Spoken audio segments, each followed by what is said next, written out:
Hello दोस्तों, सीजेबी classes में आप लोगों का स्वागत है। आज हम लोग फिर से देखेंगे 2023 का जो है ये क्वेश्चन पेपर है। 2023 का प्रीवियस क्वेश्चन है और इसको हम लोग ऑब्जेक्टिव में सॉल्व करेंगे, जो कि 2023 में 100 क्वेश्चन ऑब्जेक्टिव में पूछा था। उसको हम लोग देखेंगे, जो कि 50 मार्क्स का 100 में से 50 को सिलेक्ट करना। चलिए देखते हैं। हमारा जो पहला क्वेश्चन है कि P/Q के रूप में 0.41 को लिखा जाता है, तो कौन सा ऑप्शन होगा? 41/100। ये चारों ऑप्शन में से एक चूज करना है। तो जब भी ऐसा क्वेश्चन देखे ना रेटिंग वाला, तो हम लोग क्या करते हैं कि 0.41 क्या दिया, 0.41 पे रेटिंग है, तो हम लोग पहले जो नंबर होता है ना टोटल, उसको लिख लेंगे। तो टोटल क्या है? 41 डिवाइडेड बाय, और जितने नंबर पे रेटिंग होता है ना उतना टाइम्स 9 लिखते हैं। क्या लिखते हैं? 9। तो 2 नंबर पे रेटिंग है तो डबल 9। तो देखेंगे ये कौन सा ऑप्शन है, ऑप्शन नंबर सी। तो इस तरह से हमारा ऑप्शन नंबर सी इसका राइट आंसर हो गया। नेक्स्ट क्वेश्चन की ओर चलते हैं हम लोग। नेक्स्ट क्वेश्चन क्या बोलता है कि निम्नलिखित में कौन अपरिमेय संख्या? तो अपरिमेय संख्या के लिए हमने बताया था, अपरिमेय संख्या के लिए क्या बताया था कि कोई भी नंबर जो रूट से बाहर नहीं निकले, क्या रूट से बाहर नहीं निकले, वो अपरिमेय। तो रूट 9 का क्या हो जाता है? 3। रूट 16 का क्या होता है? 4। रूट 8 का क्या होता है? 2 रूट 2। तो रूट में तो 2 रह गया ही ना, तो इसीलिए ये क्या हो जाएगा? अपरिमेय संख्या। ये क्या हो जाएगा? अपरिमेय संख्या। ये रूट के अंदर रह गया हमारा कुछ पार्ट। उसी तरह से हम लोग नेक्स्ट क्वेश्चन देखेंगे कि नेक्स्ट क्वेश्चन हमारा क्या है कि बहुपद 6x - 21 का शून्यक। बहुपद 6x - 21 का शून्यक। जब भी किसी भी बहुपद का शून्यक निकालने को बोले तो हम क्या करते हैं कि इसके बहुपद के इक्वल टू जीरो के इक्वल टू कर देते हैं। तो 6x - 21 इक्वल टू 0, और यहाँ से 21 को दूसरे साइड भेज देंगे तो 6x इक्वल टू 21, और इसको जब सॉल्व करेंगे तो 21 बाई हमारा हो जाएगा 6, जो कि हो जाएगा 7/2। 3 से कट जाएगा 7/2। कौन से ऑप्शन में? ऑप्शन नंबर ए हमारा हो जाएगा इसका आंसर। ठीक है। शून्यक पूछे तो इक्वल टू 0 कर देते हैं। पॉलिनोमियल का घात पूछ रहा है। क्या पूछ रहा है? बहुपद x² - 10x + 25 का घात। तो जब भी घात यानी पावर जब भी क्वेश्चन का पूछे, डिग्री जिसे क्या बोलते हैं हम लोग? डिग्री भी बोलते हैं। किसी भी पॉलिनोमियल का अगर डिग्री पूछे तो maximum number of power of variable. तो ये वेरिएबल जो हमारा दिख रहा है x, और x का सबसे ज्यादा मैक्सिमम पावर कौन सा है? तो स्क्वायर 2 है ना, तो इसका जो होगा बहुपद का घात जो हो जाएगा वो 2 हो जाएगा। तो ऑप्शन नंबर बी क्या हो जाएगा? वेरिएबल का पावर देखते हैं किस पे सबसे ज्यादा पावर है, वही हमारा उसका घात होता है, यानी डिग्री होता है। चलिए ठीक है। अब 5th नंबर क्वेश्चन देखते हैं। निम्नलिखित में कौन द्विघात समीकरण? द्विघात समीकरण के लिए हमने बताया था कि वेरिएबल द्विघात समीकरण का जो स्टैंडर्ड फॉर्म होता है ये इस तरह से होता है। ax² + bx + c = 0 plus c और 0। इसमें हम लोग क्या करते हैं कि इसमें जो हमारा जो वेरिएबल x² दिख रहा है, ये कभी रूट के अंदर में नहीं होना चाहिए, कभी फ्रैक्शन में नहीं होना चाहिए, और कभी निगेटिव नहीं होना चाहिए। तो चलिए देखते हैं कौन सा ऑप्शन होगा। यहाँ देखिए वेरिएबल जो x है ये रूट के अंदर हो गया, तो ये तो द्विघात समीकरण नहीं होगा। यहाँ देखते हैं, यहाँ ऑप्शन नंबर बी देखते हैं। यहाँ तो x का पावर अगर होल पावर देख करेंगे तो x का पावर क्यों हो जाएगा? द्विघात के लिए x का मैक्सिमम पावर 2 होना चाहिए, लेकिन यहाँ 3 हो जा रहा है, क्योंकि इसको ब्रैकेट को ओपन करेंगे तो x का पावर 3 हो जाएगा। तो ये 2 नंबर नहीं होगा। 3 नंबर में भी देखिए x + 1 का होल क्यूब, पावर पे होल ब्रेक करेंगे तो क्या हो जाएगा? x cube. तो इसीलिए जो ऑप्शन नंबर सी है यही हमारा ऑप्शन होगा। 3 तो हमारा छट गया, यहाँ से 3 गलत हो गया, तो कौन सा बचा? सी ऑप्शन, और वही सी ऑप्शन हमारा आंसर होगा। यहाँ बोल रहा है कि यदि m तथा n अभाज्य संख्या है तो mq × n² और m² का मसा होगा। मसा जब भी फाइंड करना होता है ना, तो दोनों नंबर का जो सबसे कम पावर होता है उसको लेते हैं। तो m का पावर 3 है, यहाँ m का पावर 2 है, तो m का पावर 2 ले लेंगे कम वाला। और n में देखेंगे, यहाँ भी n का पावर 2 है और n का पावर 2 है, तो n का मैक्स लोवेस्ट पावर कितना है? 2। तो यही हो जाएगा इसका मसा के लिए मिनिमम पावर वाले को हम लोग सिलेक्ट करते हैं दोनों में से। तो m² × n², जो कि ऑप्शन नंबर सी में है हमारा। चलिए देखते हैं। एलसीएम का क्वेश्चन आ गया, और हमने पिछले ही वीडियो में बताया था कि एलसीएम का जब भी क्वेश्चन आया तो हम लोग इस फॉर्मूला को याद रखेंगे कि LCM × HCF. LCM × HCF = first number × second number. यही ना होता है, फर्स्ट नंबर × सेकंड नंबर। तो हमारा एलसीएम क्या दे रखा?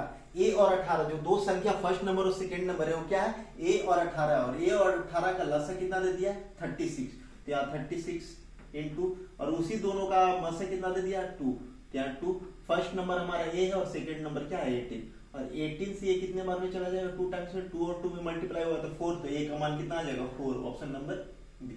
ठीक है, दो अपरिमेय संख्याओं का गुणनफल है, दो अपरिमेय संख्याओं का गुणनफल क्या होगा ये पूछ रहा है। तो एक दे रहा है 2 + √3 तथा 2 - √3, दोनों का मल्टीप्लीकेशन गुणनफल मल्टीप्लीकेशन पूछ रहा है, तो इसको मल्टीप्लाई करेंगे 2 + √3 × 2 - √3। जब भी इसको, ये देखिए हमारा इस फॉर्मूला के फॉर्म में हो गया a + b × a - b। जब भी इस फॉर्म में हो कभी भी कोई नंबर, तो उसको हम लोग डायरेक्ट लिखते हैं a और a है तो a का स्क्वायर माइनस b का स्क्वायर। तो देखिए तो सेम इसी तरह से है, a के जगह 2 है और b के जगह क्या है हमारा √3, तो a + b × a - b, तो इसका डायरेक्ट फॉर्मूला हो जाएगा a² - b², तो 2 का स्क्वायर माइनस √3 का स्क्वायर, और इसे सोल्व करेंगे तो क्या हो जाएगा, 2 का स्क्वायर 4 होता है और √3 स्क्वायर से रूट कैंसिल हो जाएगा, 3 हो जाएगा, और 4 में से 3 जाएगा तो कितना हो जाएगा 1, और 1 कैसी नंबर है, परिमेय संख्या, तो क्या हो जाएगा, दो अपरिमेय संख्याओं का गुणनफल परिमेय होता है, क्या होता है, परिमेय संख्याओं से, जो कि ऑप्शन नंबर ए हो गया। क्या हो गया, ऑप्शन नंबर ए। चलिए आगे देखते हैं कि द्विघात बहुपद x² + x - 20 के शून्यक है। पूछ रहा है कि द्विघात समीकरण, यहाँ पे देखते हैं जो हमारा नेक्स्ट क्वेश्चन है कि द्विघात बहुपद x² + x - 20 के शून्यक है, इसके शून्यक पूछ रहे हैं। तो शून्यक हम लोग निकालने के लिए क्या करेंगे ना कि ऑप्शन वाइज भी चलेंगे, ऑप्शन से भी हम इसे मैच करा सकते हैं और ऐसे भी हम निकाल सकते हैं तरीके से। तो ऑप्शन से ही हम लोग चेक कर लेते हैं, एक बार रख के देख लेते हैं, x के जगह -4 और -5 यहाँ पे रख के देखेंगे क्या होता है। तो x के जगह पे जैसे ही मैं -4 रखूंगा तो -4 का स्क्वायर हो जाएगा 16 -4 और ये हो जाएगा हमारा 20, जो कि 0 के इक्वल नहीं आ रहा है, ये तो नहीं होगा। ठीक है, दूसरा हम देखेंगे 5 और 4, क्या सेकेंड नंबर ऑप्शन से देखेंगे 5 और 4 दे रखा है, तो ऑप्शन नंबर सेकेंड लगाएंगे 5 4, तो 5 हमारा क्या दे रहेगा 5, x के जगह 5 रखेंगे तो क्या हो जाएगा यहाँ 5 का स्क्वायर 25 + 5 - 20, ये भी तो क्या हो जा रहा है 30 - 20। शून्य का मतलब कि दोनों इसमें जब किसी भी नंबर किसी भी ऑप्शन को हम रखेंगे तो इसको 0 बना देते, तो जो इसको 0 बना देगा वही हमारा ऑप्शन होगा।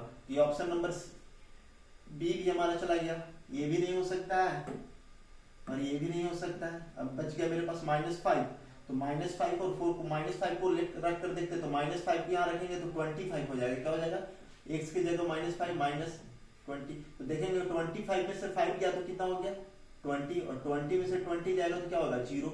तो ये ऑप्शन मेरा सेटिस्फाइड कर गया। अब इस पे देखते हैं, तो ये 5 तो मेरा यहाँ सेटिस्फाइड नहीं किया था, तो यहाँ भी सेटिस्फाइड नहीं करेगा, इसीलिए ऑप्शन नंबर डी भी चला गया। तो ऑप्शन नंबर कौन सा हो जाएगा सी हो जाएगा। ऑप्शन से भी इसको हम 0 के इक्वल कर सकते हैं। ठीक है, तो हम अब अगले क्वेश्चन पे चलेंगे। अगर इसे हम लोग देखेंगे तो फैक्टराइजेशन करके भी इसका हम लोग शून्य फाइंड कर सकते हैं। वो कैसे कर सकते हैं यहाँ पे देखेंगे हम लोग। ठीक है, उसको भी दिखा देते हैं। तो हमारे पास क्या है x² + x - 20, तो ये जो दिख रहा है फर्स्ट इंटू लास्ट के मेथड से देखें तो इसके आगे तो 1 कोएफिशिएंट छिपा हुआ है, तो 1 और 20 का मल्टीप्लाई करेंगे तो 20, और इस 20 को ऐसे 2 पार्ट्स में ब्रेक करना है कि जिसका सम या सब सम कितना है x के इक्वल है, और मल्टीप्लाई करने के बाद फिर मेरे को 20 मिल जाए। तो क्या इसको लिख सकता हूं 4 × 5, क्या ये दोनों को आपस में मल्टीप्लाई करेंगे तो 20 मिल जाएगा, और 5 में से 4 जाएगा तो 1 बच जाएगा। तो इसे हम लिख सकते हैं ना, तो इसके जगह हम क्या लिख देंगे x² + 5x में से छोटे में से बड़े घटाएंगे तभी तो, बड़ा में से छोटा को घटाएंगे तभी तो मेरा एक आएगा 1x - 20, और यहां से हमारा कॉमन क्या हो जाएगा, यहां से कॉमन करेंगे तो कॉमन हमारा x, यहां से x कॉमन हो जाएगा तो x + 5, उसी तरह से यहाँ से -4 कॉमन होगा तो x + 5, और यहाँ टोटल कॉमन क्या है x + 5, तो x + 5 को यहाँ से कॉमन कर लिया और x - 5, और इसी का तो शून्य निकालना है। तो शून्य निकालने के लिए क्या करते हैं हम लोग इक्वल में 0, तो ऐसे x + 5 = भी 0 होगा और x - 5 4 = भी 0, तो x इसको हम 0 के इक्वल करेंगे तो x = -5 हो जाएगा, और इसे x के इक्वल करेंगे तो ये x = 4, तो -5 और -4, तो ऑप्शन नंबर सी। इस तरह से हम इसको फाइंड कर सकते हैं। ठीक है, तो चलिए अगला क्वेश्चन पे चलते हैं। अगला क्वेश्चन है कि किसी द्विघात बहुपद के शून्यक अल्फा बीटा हो तो अल्फा + बीटा का मान। तो हमने बताया था क्वाड्रेटिक इक्वेशन में कि अगर कोई भी फंक्शन द्विघात फॉर्म में हो, क्वाड्रेटिक इक्वेशन के फॉर्म में हो, तो उसका जो शून्यकों का योगफल का फॉर्मूला होता है alpha plus beta equal to, वो होता है हमारा माइनस बी बाई ए। शून्यकों का योगफल अगर पूछे तो प्लस माइनस बी बाई ए। तो हियर यहाँ पे देखेंगे जो एक्स स्क्वायर का कॉफिशिएंट होता है वो ए कहलाता है, जो एक्स का कॉफिशिएंट होता है वो बी होता है, और जो बच गया वो सी होता है। तो ए का मान 2, बी का मान 5 और सी का मान -12। और देखेंगे minus B by A, alpha plus beta शून्यकों का योग पूछा है तो माइनस बी बाई ए होगा। तो हम यहाँ लिखेंगे बी की जगह कितना है 5, तो -5 हो जाएगा, और ए की जगह कितना है 2, -5/2। तो खोजेंगे -5/2 कौन सा ऑप्शन, ऑप्शन नंबर बी हमारा आंसर। ठीक है, तो इसी तरह से आगे चलेंगे। आगे में दे रखा है कि यदि अल्फा बीटा बहुपद इतना कि शून्य को, तो 1/α + 1/बीटा का वैल्यू उठाएंगे। तो अल्फा बीटा इसका है, तो दो इसको क्या होते हैं, दो रूट होते हैं, तो यहाँ से शून्यकों का योग क्या हो जाएगा हमारा, शून्यकों का योग निकालेंगे तो alpha plus beta equal to minus B by ए। तो माइनस बी, बी की जगह पे 4 है तो -4, और अपॉन ए की जगह 1 है, तो अल्फा प्लस बीटा का वैल्यू कितना हो गया -4। और क्या शून्यकों का गुणनफल का फॉर्मूला क्या होता है, c अपॉन ए। c अपॉन ए, तो c की जगह पर 1 है और a की जगह पे भी 1 है, तो 1/1 यानी 1 हो गया, यानी अल्फा प्लस बीटा और अल्फा बीटा मिल गया। और इसको फाइंड करना है तो 1/α + 1/बीटा, तो इसका एलसीएम निकालेंगे तो क्या हो जाएगा अल्फा बीटा, और अल्फा से अल्फा कैंसिल होगा तो हमारा ऊपर में क्या बचेगा बीटा प्लस अल्फा। यानी हमें चाहिए शून्यकों का योगफल और शून्यकों का गुणनफल। शून्यकों का योगफल कितना है हमारा -4 है, तो -4 रख देंगे, और शून्यकों का गुणनफल का वैल्यू कितना आया 1, तो यहाँ पे 1 रख देंगे, तो -4/1 कितने के इक्वल होगा -4 के इक्वल, जो कि ऑप्शन नंबर सी है। ठीक है, चलिए इसी की तरह देखेंगे यदि समीकरण kx² + 6x + 9k = 0 के मूलों का योग और गुणनफल समान हो। यहाँ बोल रहा है कि मूलों का योग और गुणनफल दोनों इक्वल है, तो k का वैल्यू बताओ, k का वैल्यू क्या होगा। तो दोनों बराबर है, यानी मान लेते कि अल्फा बीटा इसके मूल है, तो alpha plus beta equal to इनका गुणनफल अल्फा बीटा, और alpha plus beta minus B by A के इक्वल होता है, तो माइनस बी, बी की जगह कितना है 6, तो -6, और ए की जगह क्या है k इक्वल होगा। अल्फा बीटा क्या होता है c बाई ए, तो c की जगह 9k है और a की जगह k है, तो ये एक के से एक कैंसिल हो जाएगा, और यहाँ से k का वैल्यू क्या हो जाएगा k इक्वल टू -6/9, जो कि -2/3 के इक्वल है, और यही हमारा ऑप्शन हो जाएगा ऑप्शन नंबर 3 बी। क्या हो जाएगा ऑप्शन नंबर बी। ठीक है, k का वैल्यू। चलिए नेक्स्ट क्वेश्चन देखते हैं हम लोग। यदि x बराबर 1 हो, दोनों समीकरणों इतना और इतना का मूल हो, तो ए बी का मान ज्ञात करें। किसका मान ज्ञात करें, ए बी का। तो हम कुछ नहीं करेंगे, इसमें x की जगह 1, दोनों कंडीशन में x की जगह 1 रख देंगे। क्या रख देंगे 1, तो यहाँ से x की जगह जैसे ही 1 रखेंगे तो 1 का स्क्वायर 1 + 1 + a इक्वल टू 0। यहाँ से हमारा a का वैल्यू क्या हो जाएगा 1 + 1 2, तो -2, a का वैल्यू कितना आ गया -2। उसी तरह से इसमें भी x की जगह रखेंगे, x का वैल्यू 1, तो क्या हो जाएगा b + 3 इक्वल टू 0। तो यहाँ से b का जो वैल्यू हो जाएगा वो हमारा -3/2 हो जाएगा, और a और b का वैल्यू पूछ रहा है, तो a b क्या हो जाएगा -2 × -3/2, तो 2 से तो 2 कैंसिल हो जाएगा, और -3 में -1 से मल्टीप्लाई होगा तो क्या होगा 3, क्या हो जाएगा 3, जो कि ऑप्शन नंबर बी। ठीक है, इसी तरह से हम लोग देखेंगे आगे क्वेश्चन नंबर 14। क्वेश्चन नंबर 14 में क्या बोल रहा है कि यदि 2x + y = 2x - y = 2/3/2, तो y का मान ज्ञात करें। किसके मान ज्ञात करें, तो जब भी इस तरह के क्वेश्चन रहना है तो इसको हम लोग ऐसे सोल्व करेंगे। यहाँ क्या दे रहा है 2x + y = ये दे रखा है, तो हम लोग फर्स्ट को लास्ट के इक्वल मान लेंगे। क्या, जो हमारा फर्स्ट दिया रहा है वो भी लास्ट के इक्वल कर लेंगे, और सेकेंड जो दिया है उसको भी लास्ट के इक्वल कर लेंगे। तो 2x + y किसके इक्वल होगा 2/3/2 के। ठीक है, उसी तरह से यहाँ भी कर लेंगे दूसरे का 2x - y किसके इक्वल है 2/3/2 के। और जब कहीं भी बेस अगर सेम हो, क्या हो, जब कहीं भी अगर बेस सेम हो तो उसके पावर भी आपस में इक्वल होते हैं। तो बेस सेम है तो पावर भी इक्वल हो जाएगा, तो क्या हो जाएगा पावर x + y का मान 3/2 हो जाएगा। ठीक है, उसी तरह से यहाँ भी बेस सेम है तो पावर क्या हो जाएगा, इक्वल हो जाएगा, क्या हो जाएगा x माइनस वाई का पावर 3/2 और यहाँ भी रहेगा हमारा 3/2 और हमें किसका मान चाहिए, y का मान चाहिए। तो y का मान फाइंड करने के लिए क्या करेंगे कि इक्वेशन फर्स्ट, इसे मान लेंगे इक्वेशन नंबर फर्स्ट और इसे मान लेंगे इक्वेशन नंबर सेकेंड। तो फर्स्ट में से सेकेंड को माइनस कर देंगे, क्या कर देंगे, फर्स्ट में से जैसे ही सेकेंड को माइनस करेंगे तो ये हो जाएगा माइनस में और ये हो जाएगा प्लस में, तो प्लस और प्लस 2y हो जाएगा, माइनस प्लस x से माइनस x कैंसिल हो जाएगा तो 2y और इसको माइनस किया तो माइनस माइनस जीरो, यानी y का वैल्यू हमारा क्या हो जाएगा, जीरो।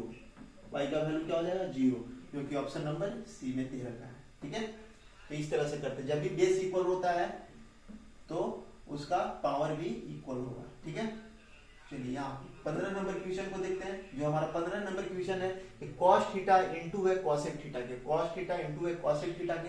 तो cos थीटा तो ऐसे ही रहेगा, लेकिन cosec थीटा को हम लोग लिख सकते हैं 1/sin थीटा और हम जानते हैं कि cos theta divided by sin theta होता है किसके equal, cos theta divided by sin theta equal होता है cot थीटा के। तो हमारा देखेंगे कौन से ऑप्शन में cot थीटा दे रखा है, तो ऑप्शन नंबर बी दे रखा है। ठीक है, चलिए क्वेश्चन नंबर 16 देखेंगे कि यदि बहुपद x square minus x square plus ax minus b के शून्य के एक दूसरे के व्युत्क्रम हो तो b का वैल्यू बताओ। क्या बताओ, b का वैल्यू बताओ। ठीक है, यहाँ बोल रहा है कि एक बहुपद दिया हुआ है द्विघात बहुपद जिसका x square plus ax minus b के शून्य के एक दूसरे के व्युत्क्रम है, व्युत्क्रम यानी एक दूसरे के उल्टा है। ठीक है, एक दूसरे के व्युत्क्रम है या रेसिप्रोकल ऑफ ईच अदर। ठीक है, तो अगर मानते हैं कि इसका एक रूट अल्फा है, क्या एक रूट अल्फा है तो सेकेंड रूट क्या होगा, एक रूट अगर अल्फा इसका मानते हैं तो सेकेंड रूट रेसिप्रोकल दिया है तो क्या हो जाएगा 1/अल्फा। और यहां से हम शून्यकों का योगफल और शून्यकों का गुणनफल ज्ञात कर लेंगे तो क्या हो जाएगा अल्फा प्लस 1/अल्फा इज इक्वल टू क्या हो जाएगा -a। उसी तरह से अल्फा इंटू 1/अल्फा क्या हो जाएगा c अपॉन होता है a, तो c की जगह माइनस b है तो माइनस b, तो यहाँ अल्फा से अल्फा कट जाएगा तो b का वैल्यू कितना हो जाएगा -1। तो देखेंगे कौन से ऑप्शन में b का वैल्यू -1 है, ऑप्शन नंबर सी में। चलिए नेक्स्ट क्वेश्चन बोल रहा है कि यदि समीकरण ax square plus bx plus c के मूल समान हो तो प्रत्येक मूल का मान ज्ञात करें। क्या, यदि समीकरण ax square plus bx plus c के मूल समान हो तो प्रत्येक मूल का मान, मूल समान यहाँ पे बोल दिया है, क्या बोल दिया है, मूल समान। तो जब भी मूल समान होते हैं ना मूल, तो प्रत्येक मूल का जो मान होता है वो -b/2a होता है। क्या होता है -b/2a, क्या होता है -b/2a। यहाँ से देखेंगे हम इसको सॉल्व करते हैं तो जो शून्यकों का योगफल होता है वो क्या होता है, और दोनों तो मूल समान है, क्या है, दोनों मूल समान हो तो जब मूल समान होता है तो क्या होता है, मूल समान होता है तो यहाँ देखेंगे कि विवेचक का मान d के इक्वल होता है, d के इक्वल होता है तो यहाँ जब भी मूल समान हो तो क्या होता है, d का मान 0 के इक्वल होता है और d का फॉर्मूला क्या होता है b square minus 4ac equal to 0। ठीक है, 4ac को दूसरे साइड कर देंगे, क्या कर देंगे दूसरे साइड, तो जैसे ही दूसरे साइड करेंगे तो क्या हो जाएगा हमारा मूल समान है तो प्रत्येक मूल का मान b square minus 4ac equal to 0। और जैसे ही हम यहाँ से करेंगे 4ac को दूसरे साइड तो क्या हो जाएगा 4ac और यहाँ से देखते हैं, यहाँ हम लोग क्या करते हैं इसको कि जब भी मूल समान होता है तो उसका जो सॉल्यूशन निकल के आता है वो क्या होता है वो देखेंगे। तो एक द्विघाती सूत्र होता है, द्विघाती सूत्र से चलेंगे हम लोग। द्विघाती सूत्र होता है कि x equal to -b plus minus root under b square minus 4ac, क्या होता है b स्क्वायर माइनस 4ac/2a। और यहाँ बोल रहा है कि मूल समान है, क्या मूल समान है, और हमने बता रखा है कि जहां भी मूल समान है वहां d का मान 0 होता है, और d का मान 0 का मतलब कि b square minus 4ac equal to क्या होना चाहिए 0 होना चाहिए। तो b स्क्वायर माइनस 4ac जहाँ है वो 0 के इक्वल होगा तो ये तो 0 हो जाएगा हमारा। तो ये 0 जैसे ही होगा तो हमारा क्या हो जाएगा -b प्लस माइनस 0/2a, और ये 0 को जैसे ही हटाएंगे तो क्या हो जाएगा -b/2a। 2a। यही तो हमारा ऑप्शन हो गया कि जब भी मूल समान हो तो प्रत्येक मूल का मान हो जाएगा -b/2a। Option number b. ठीक है, चलिए नेक्स्ट क्वेश्चन को देखते हैं कि x + 2 × x - 2 = 5 के मूल निम्नलिखित में कौन है। चलिए x + 2 × x - 2 = 5 के मूल निम्नलिखित में से कौन है। मूल देखना है, तो मूल देखने के लिए कोई ऐसा वैल्यू यहाँ पे रखें जो कि इसे हम लोग क्वाड्रेटिक इक्वेशन में पहले ब्रेक कर लेते थे। x का x में मल्टीप्लाई होगा तो क्या हो जाएगा, और सॉरी यहाँ पे x का हमें जो दिख रहा है, ये हमें ये फैक्टर किसके फॉर्म में दिख रहा है, a + b × a - b के फॉर्म में दिख रहा है। तो इसे हम लिख सकते हैं a² - b², b के जगह कितना है 2 = 5। ठीक है, और यहां से सॉल्व करेंगे तो x² = 5 प्लस ये -2 का स्क्वायर इधर आएगा तो +4 हो जाएगा, और यहां से क्या हो जाएगा x = √9, और √9 किसके इक्वल हो जाएगा +-3 के, ±√3 के। तो ±√3 किधर दिख रहा है, ऑप्शन नंबर बी, यही हमारा ऑप्शन हो जाएगा। यहाँ पे देखेंगे हम लोग नेक्स्ट क्वेश्चन कि दिया हुआ है कि यदि किसी द्विघात बहुपद ax² + bx + c के शून्यक 6 और -2 हो तो b और c का मान क्रमशः है। बोल रहा है किसी द्विघात बहुपद px में x² + bx + c के शून्यक 6 और -2 हो तो b और c का मान ज्ञात करें। b और c का मान ज्ञात करना है। ठीक है, तो शून्यक हमें दे रखा है, शून्यक क्या दे रखा है कि एक अल्फा = क्या है 6 और बीटा = क्या दे रखा है हमारा -2। ये दो शून्यक दे रखा है। मान लिया कि लेट अल्फा = 6 और बीटा = -2, और द्विघात समीकरण का जो फॉर्मूला होता है वो होता है, जब शून्यक दे रखा है तो x² - alpha + beta x + alpha beta, यही होता है फॉर्मूला।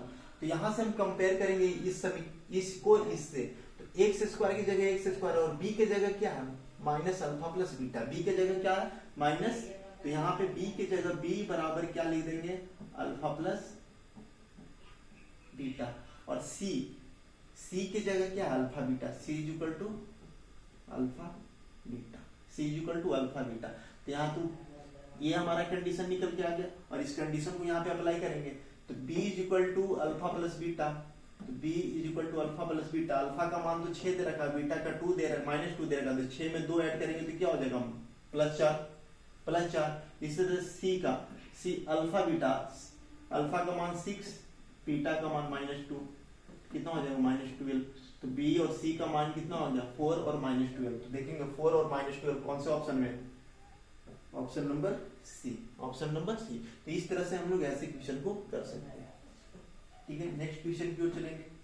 बोल रहा है कि निम्नलिखित में कौन रैखिक बहुपद है। रैखिक बहुपद यानी वेरिएबल का मैक्सिमम पावर 1 होना चाहिए। रैखिक बहुपद का मतलब वेरिएबल का मैक्सिमम पावर 1 होना चाहिए। वेरिएबल का मैक्सिमम पावर 1, तो कहां पे वेरिएबल का मैक्सिमम पावर 1 है, यहाँ पे तो नहीं है, यहाँ भी नहीं है, यहाँ भी नहीं है, तो यही तो है जिसका x का पावर 1 है। यहाँ पे देखिए क्यों नहीं है, क्योंकि इसको अगर हम लेंगे एलसीएम तो क्या हो, x में 1 से मल्टीप्लाई होगा तो x² + 1, यहाँ तो मैक्सिमम पावर 2 हो गया ना, तो ये तो क्वाड्रेटिक हो गया।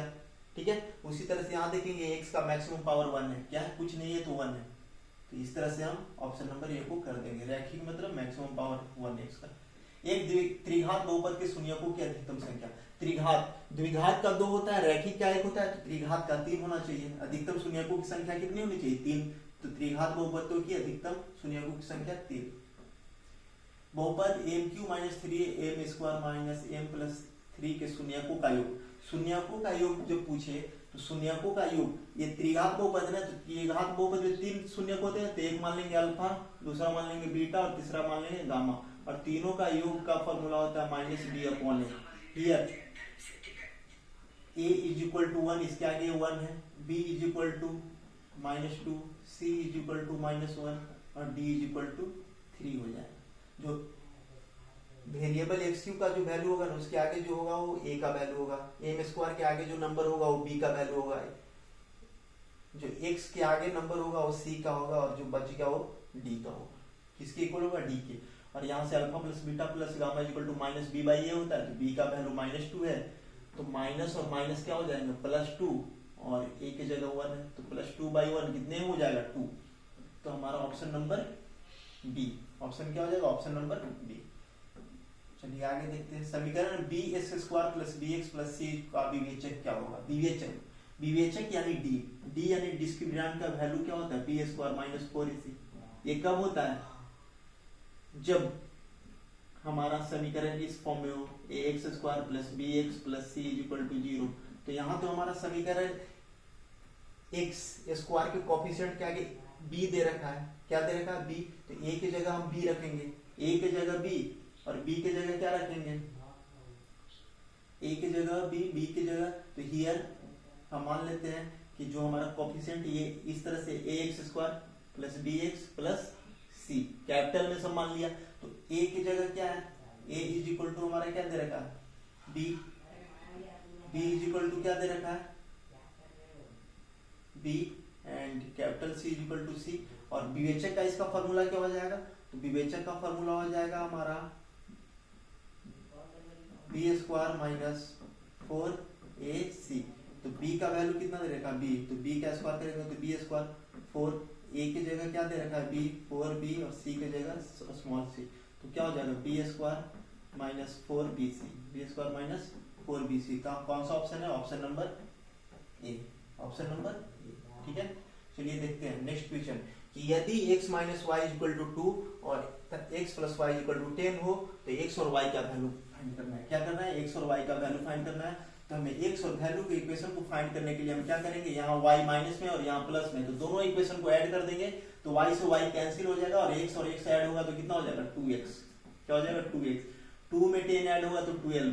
तो यहाँ से x का वैल्यू कितना हो गया, 6, x का वैल्यू 6। तो कौन से ऑप्शन में x का वैल्यू 6 है, ऑप्शन नंबर सी। y का वैल्यू भी नहीं हमने फाइंड किया, केवल x का किया, और देख लिया x का वैल्यू कहाँ 6 दिए रखा है, तो option number c, option number c answer. ठीक है, अब हम लोग यहाँ समांतर श्रेणियां से क्वेश्चन आने स्टार्ट होगी। समांतर श्रेणी यानी एपी से, क्या से, अरिथमेटिक प्रोग्रेशन से। ठीक है, तो यहाँ दे रखा हमारा यदि 5a और b तथा 11 समांतर श्रेणी में है तो a प्लस b का मान होगा, a प्लस b का मान होगा। तो यहाँ जो दे रखा है फर्स्ट टर्म हमारा क्या दे रखा है, a1 5, सेकेंड टर्म क्या देगा a, थर्ड टर्म b दे रखा है, और लास्ट टर्म हमारा दे रखा है 11। ठीक है, तो लास्ट टर्म 11 दे रखा है। तो हम यहाँ से क्या करेंगे, हमारे पास टोटल कितने टर्म्स है, 1 2 3 4 टर्म्स है। तो हमारा लास्ट टर्म देखा, लास्ट टर्म में से हम फर्स्ट टर्म को घटा सकते हैं ना। तो लास्ट हमारा 4 टर्म में से फर्स्ट टर्म को माइनस करेंगे तो हमारा कॉमन डिफरेंस मिल जाएगा। तो 11 में से जैसे ही 5 को हम माइनस करेंगे, 11 में से जैसे ही 5 को माइनस करेंगे तो ये तो हमारा लास्ट टर्म है, और यहाँ से हमें क्या मिल जाएगा,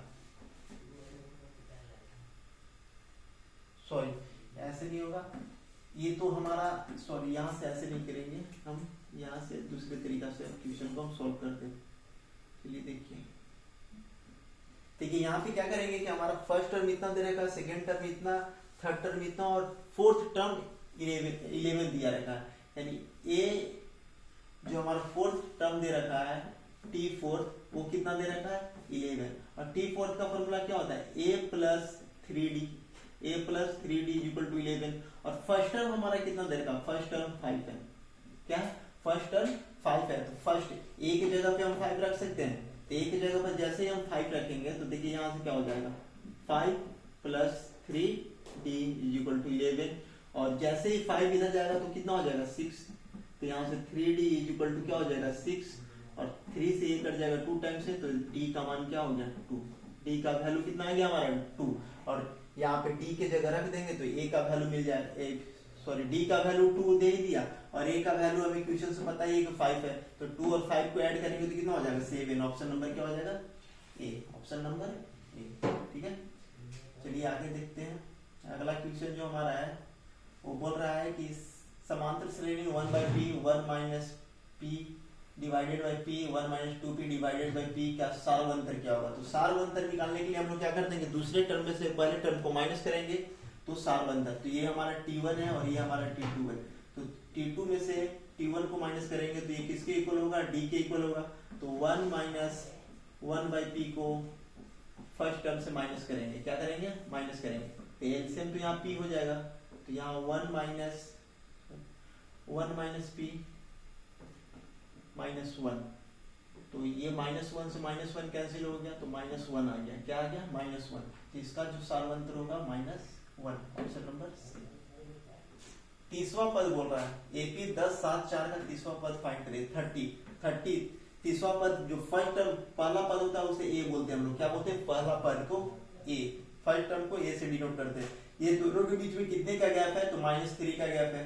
कितने का है? -3। दूसरे नंबर से में से तीसरे पहले नंबर को माइनस करेंगे तो यही हमारा जो होता है वो डी होता है, सार्वंतर। सार्वंतर भी पता चल गया मेरे को, ए भी पता चल गया, तो तीसरा पद निकालना है।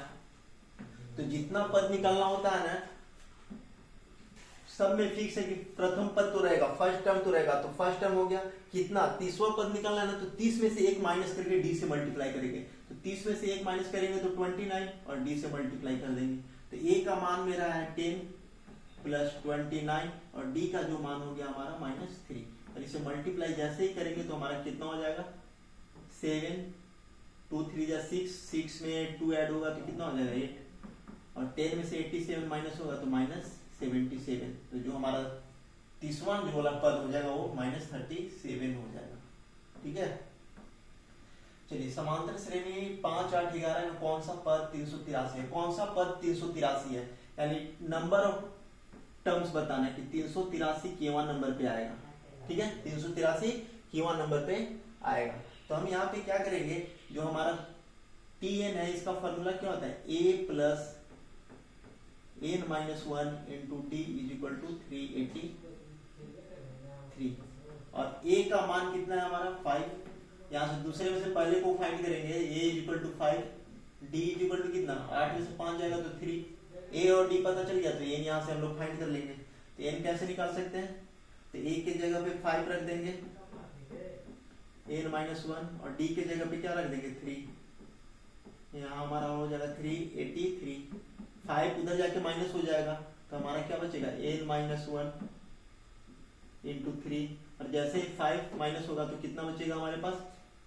378। क्या होगा? 378 और ये 3 इधर मल्टीप्लाई में इधर जाके कैंसिल हो जाएगा। कितने बार में? 12 और 6 126 टाइम्स में। और ये -1 इधर जाके प्लस हो जाएगा तो n इज इक्वल टू क्या हो जाएगा? 127। n इज इक्वल टू 127 यानी 127वां नंबर होगा वो 383 होगा। 127वां नंबर जो कि ऑप्शन नंबर डी। चलिए आगे करते हैं। निम्नलिखित में कौन √3/2 के बराबर है? √3/2 के बराबर कौन है? √3/2 के cos 30 का मान होता है 1/2। कितना होता है? 1/2। tan 30 का मान होता है 1/√3। कितना होता है? 1/√3। sin 30 का मान होता है √3/2 जो कि ऑप्शन नंबर बी हमारा सही है। Option number b. tan theta is equal to 1 हो तो थीटा का मान ज्ञात करें। tan theta is equal to 1 हो तो थीटा का मान ज्ञात करें।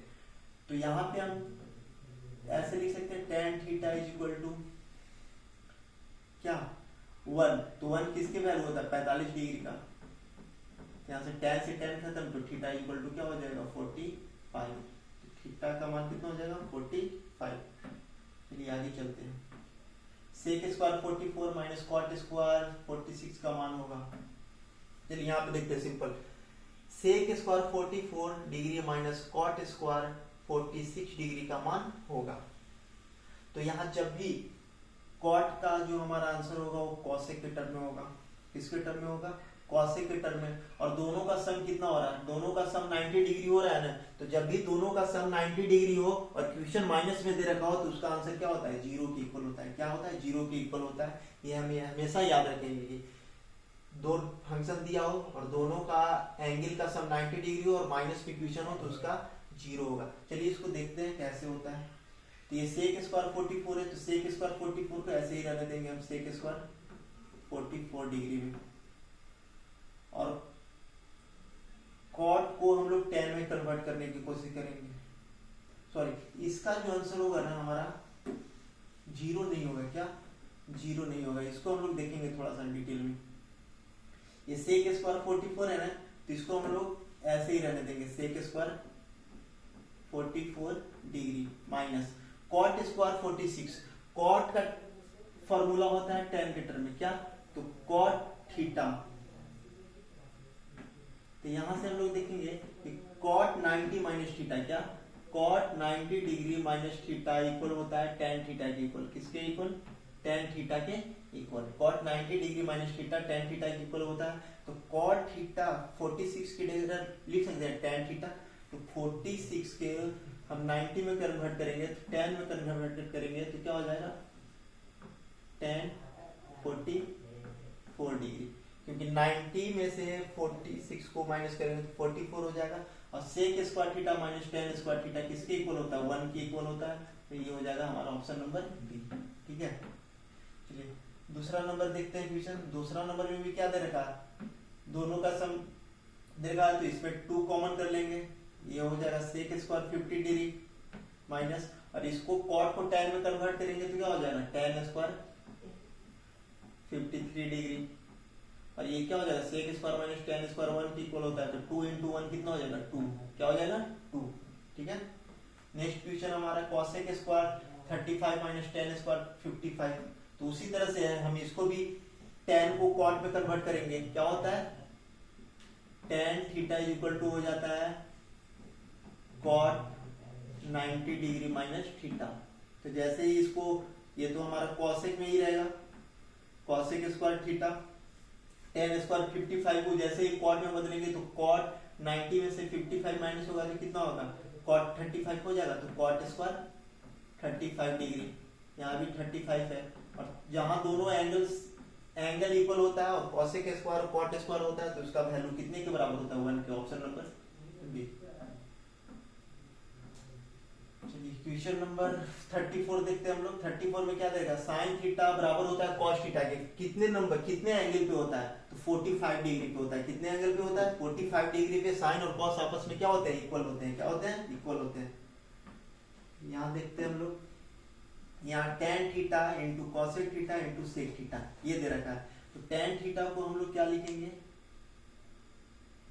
यहाँ पे हम लोग थोड़ा सा देखते हैं। tan थीटा को हम लोग क्या कर देंगे कि tan थीटा को साइन और कॉस के टर्म में लिख देंगे। किसके टर्म में, sine theta divided by cos theta into cosec theta को क्या लिखेंगे 1 बाई साइन थीटा, और इसी तरह सेक थीटा को लिखेंगे 1 अपॉन कॉस थीटा।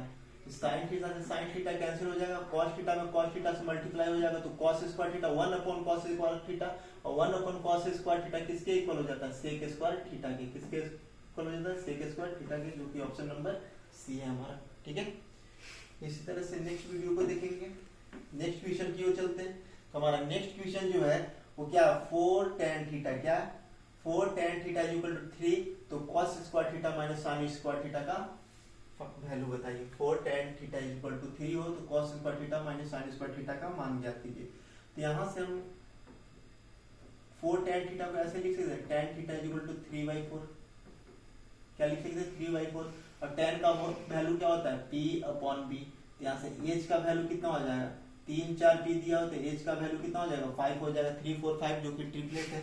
तो यहाँ cos स्क्वायर थीटा दे रखा है, तो cos स्क्वायर थीटा का फॉर्मूला क्या होता है b अपॉन h। तो b के जगह कितना है हमारा 4, और h के जगह कितना है 4 अपॉन 5 का square minus sine square theta p के जगह हमारा 3 है और h के जगह 5 है, इसको स्क्वायर कर देंगे तो कितना हो जाएगा 16/25 माइनस 9/25, तो कितना हो जाएगा 7/25, जो कि आंसर है वह हमारा ऑप्शन नंबर बी। ठीक है, इसी तरह से देखेंगे नेक्स्ट क्वेश्चन। नेक्स्ट क्वेश्चन हमारा है कि tan theta tan 23 degree divided by cot 67 degree plus cos 12 degree divided by sin 78 degree. तो जब भी इस तरह का क्वेश्चन है तो इसका वैल्यू 1 होगा और इसका भी वैल्यू 1 होगा, 1 प्लस 1 कितना हो जाएगा 2, ऑप्शन नंबर सी। कैसे होता है तो हम लोग यहाँ देखेंगे। जब भी क्वेश्चन हमारा tan और cot में हो, क्या हो tan a divided by tan cot b, क्या tan a divided by cot b, tan a divided by cot b 1 होगा। कब होगा जब दोनों एंगल का सम क्या होगा, जब दोनों एंगल का सम कितना हो इक्वल हो 90 डिग्री के इक्वल हो। इस तरह से ये tan के भी टर्म में होता है और cos और sin के टर्म में भी होता है। किसके टर्म में cos और sin के टर्म में भी इसी तरह से होता है। 1 होगा sin a upon cos b equal to tan a upon cot b 1 होगा कब, जब दोनों एंगल का सम 90 डिग्री होगा। तो यहाँ पे दोनों एंगल 23 में 67 ऐड करेंगे तो 90 होगा, 78 में 12 ऐड करेंगे तो 90 होगा। तो दोनों का क्या होगा 1 1, तो 1 1 कितना हो जाएगा 2 हो जाएगा हमारा।